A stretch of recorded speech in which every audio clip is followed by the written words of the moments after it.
Section 1. Section 1. You will hear a man asking for information about health services in the place where he is living. First, you have some time to look at questions 1 to 6.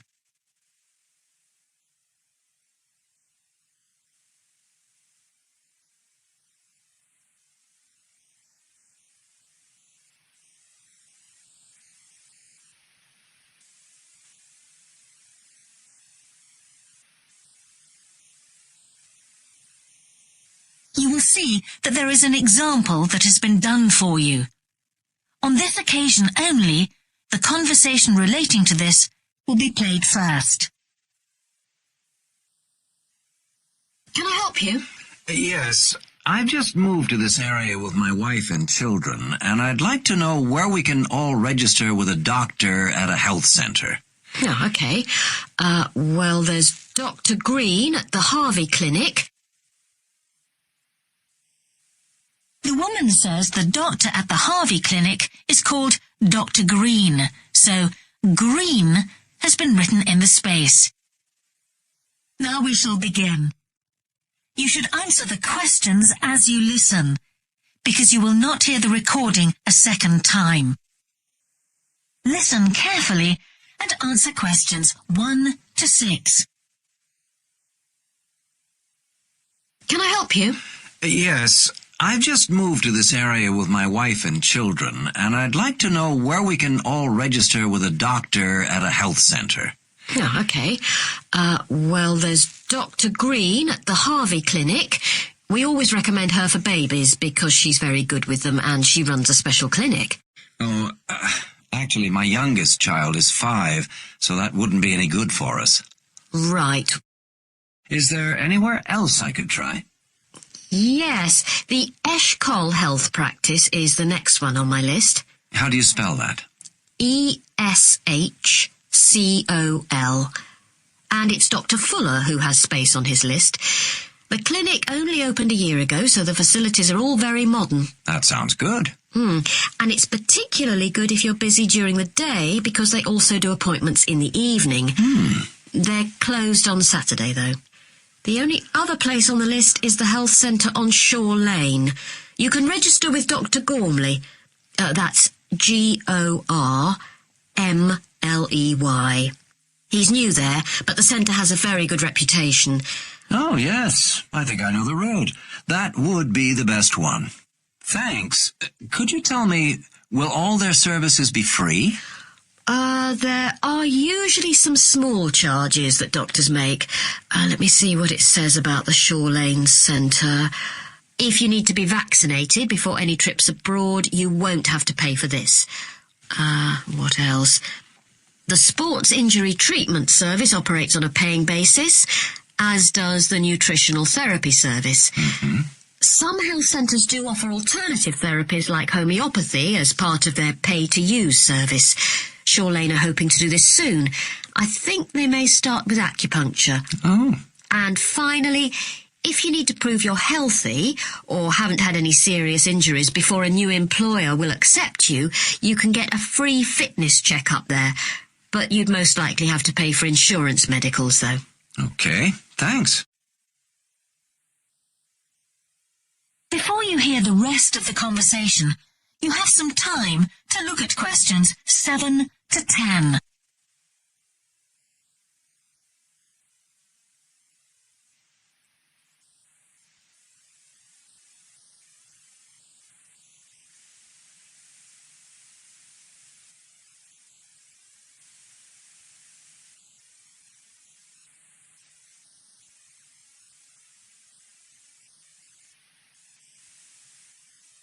Now listen and answer questions 7 to 10.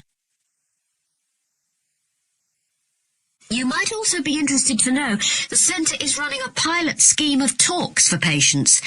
I've got the list here. Actually, they look very interesting. What sort of things? Well, the first one's about giving up smoking.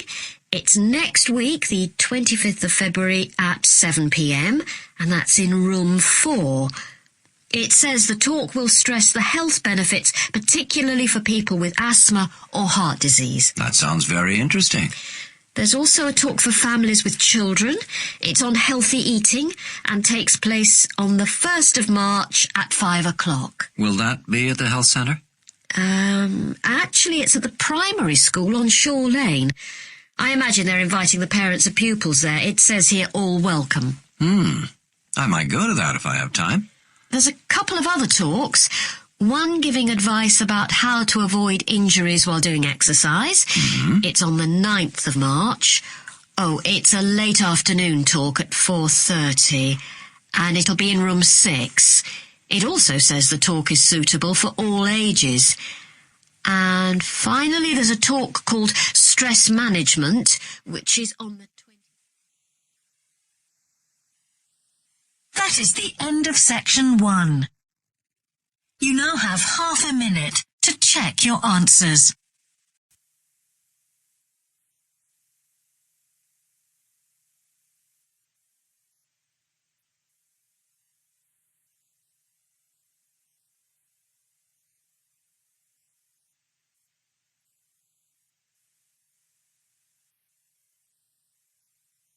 Now turn to section 2.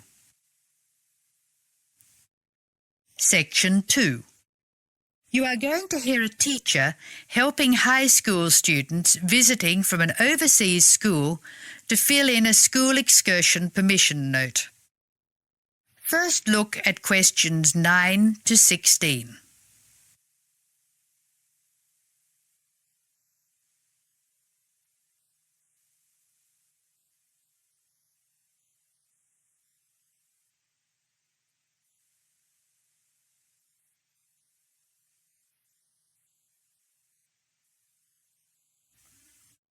Listen while a teacher tells you how to complete the school excursion permission note.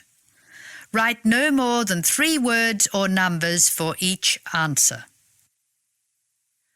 Good morning, students. My name is Mrs. Brown, and I'm in charge of the school excursion next week.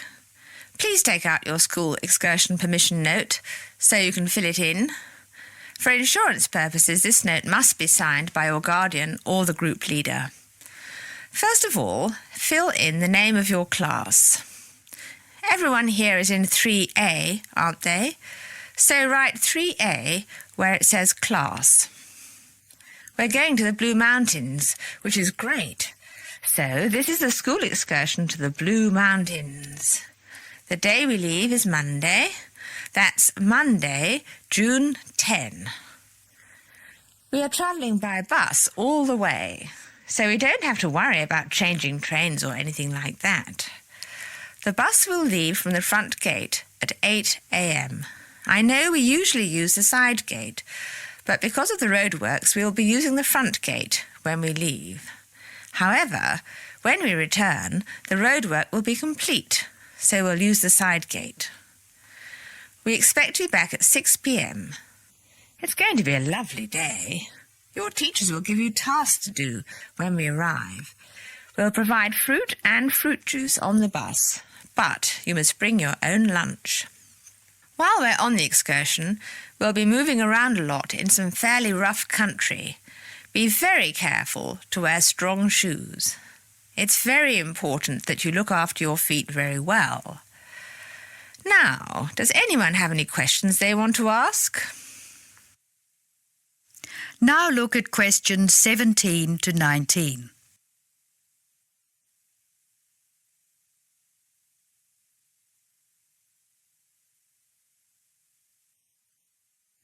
As the talk continues, answer questions 17 to 19. Write no more than 3 words or numbers for each answer. No questions? OK. I'd just like to fill in a few more details. The bus should arrive in the Blue Mountains at 11 a.m. We'll have time to do the first of our tasks before lunch. The bus is not a new one, but it does carry one piece of special equipment, a first aid kit. I certainly hope we won't have to use it, but it's nice to know it's there in case we have a medical emergency. The other class on this excursion is 3B, so I know it'll be a good day. The last time 3A and 3B went out together was a thoroughly successful excursion. That is the end of section 2. You will now have some time to check your answers.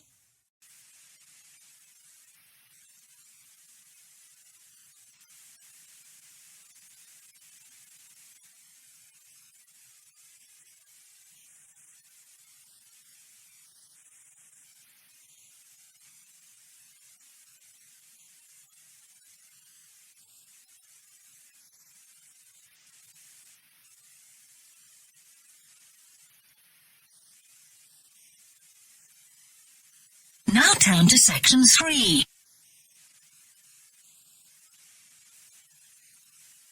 Section 3.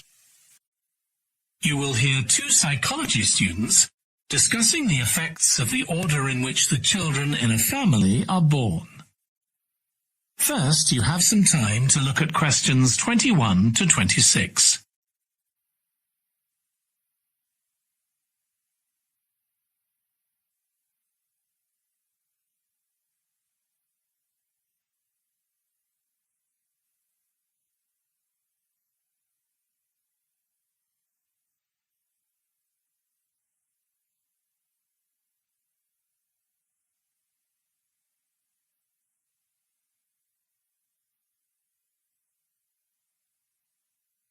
Now listen carefully and answer questions 21 to 26. Ed, how are you getting on with the reading for our presentation next week? Well, okay, Ruth, but there's so much of it. I know.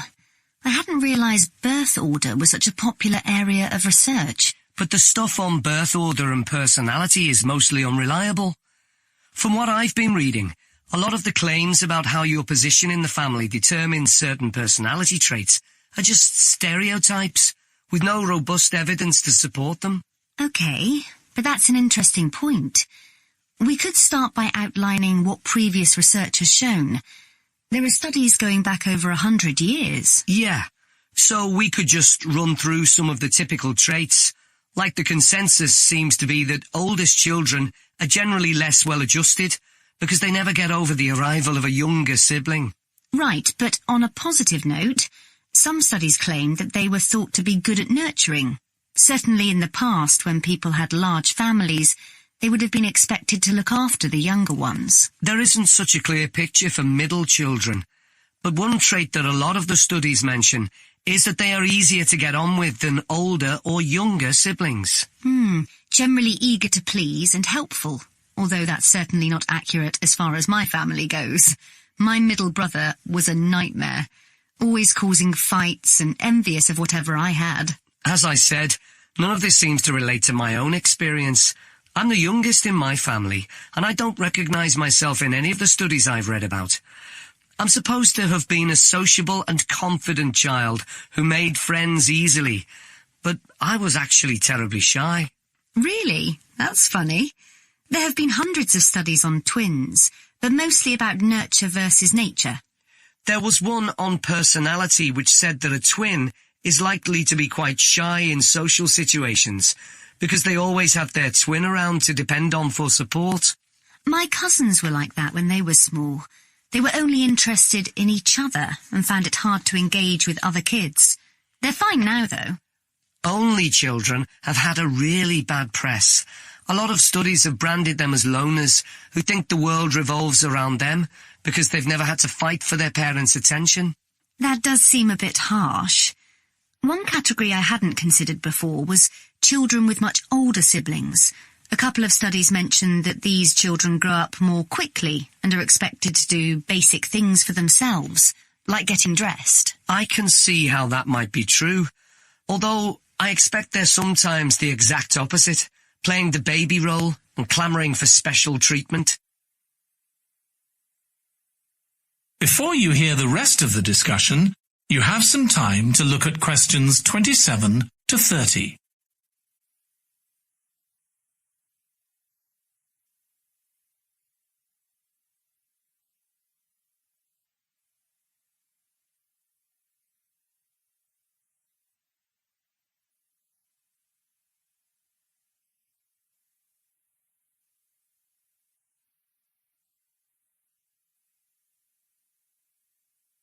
Now listen and answer questions 27 to 30. What was the problem with most of these studies, do you think?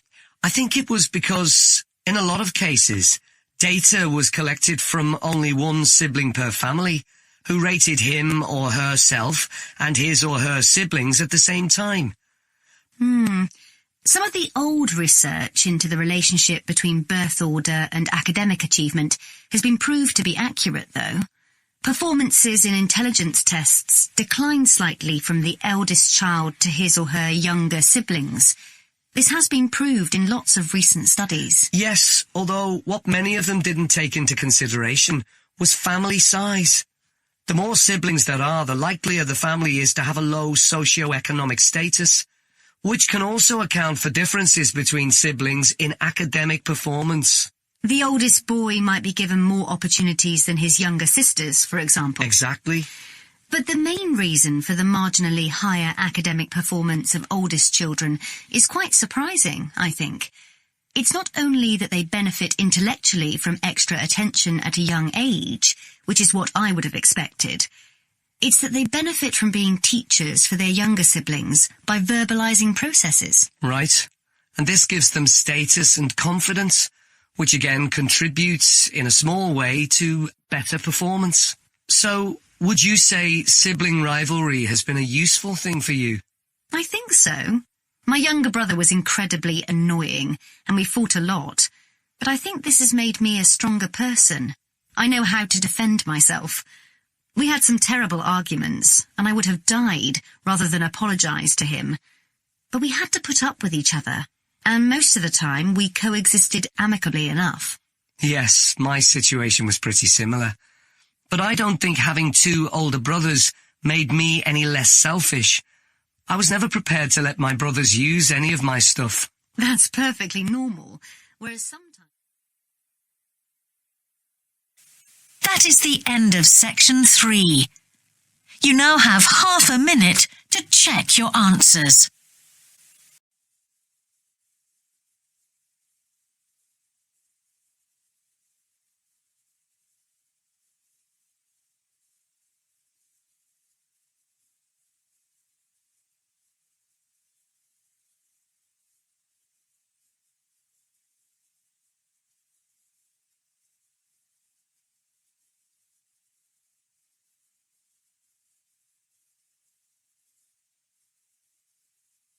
Now turn to section 4. Section 4.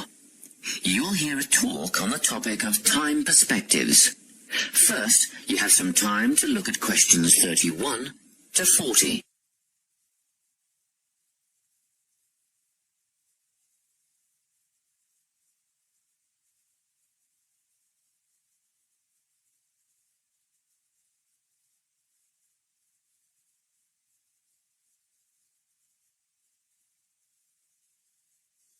Listen carefully and answer questions 31 to 40. Today, I'm going to be talking about time. Specifically, I'll be looking at how people think about time and how these time perspectives structure our lives. According to social psychologists, there are 6 ways of thinking about time, which are called personal time zones. The first 2 are based in the past. Past positive thinkers spend most of their time in a state of nostalgia, fondly remembering moments such as birthdays, marriages, and important achievements in their life. These are the kinds of people who keep family records, books, and photo albums. People living in the past negative time zone are also absorbed by earlier times. But they focus on all the bad things, regrets, failures, poor decisions. They spend a lot of time thinking about how life could have been. Then, we have people who live in the present.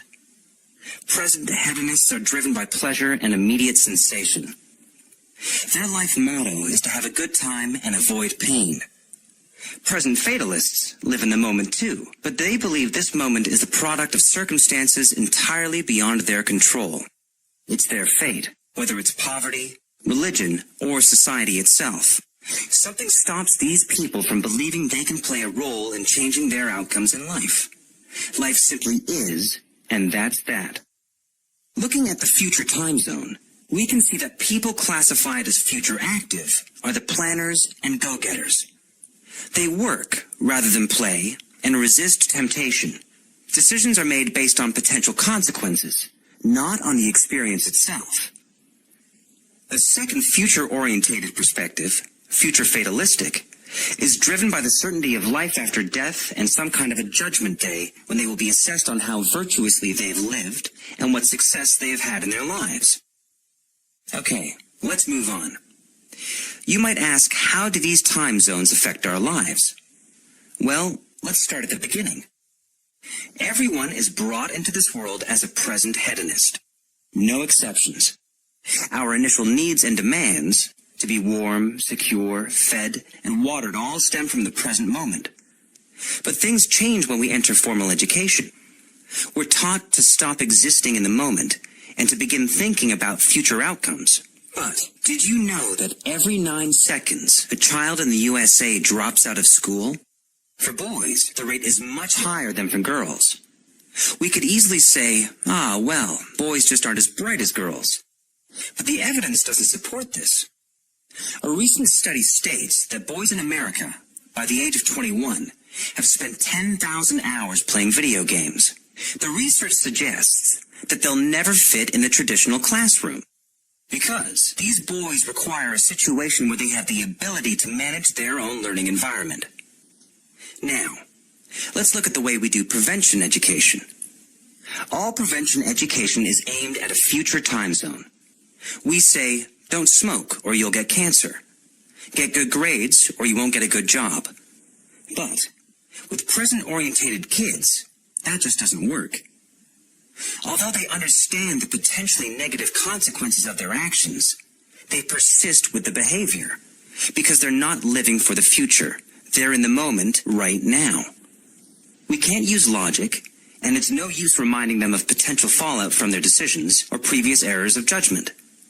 We've got to get in their minds just as they're about to make a choice. Time perspectives make a big difference in how we value and use our time.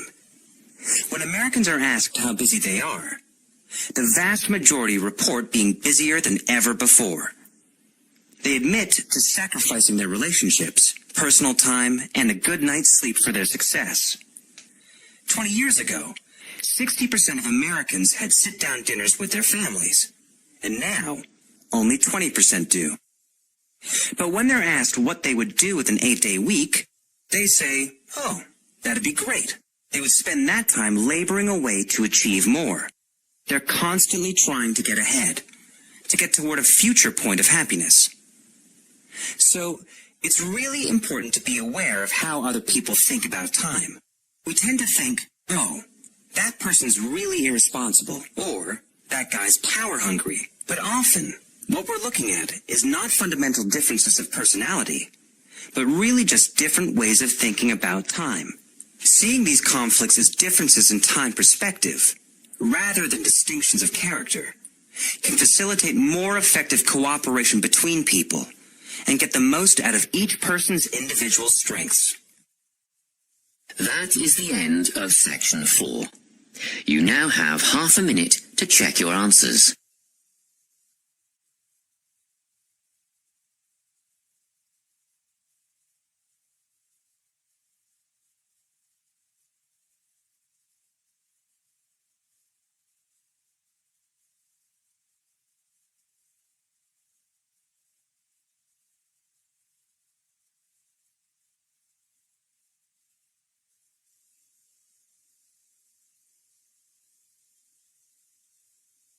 That is the end of the listening test.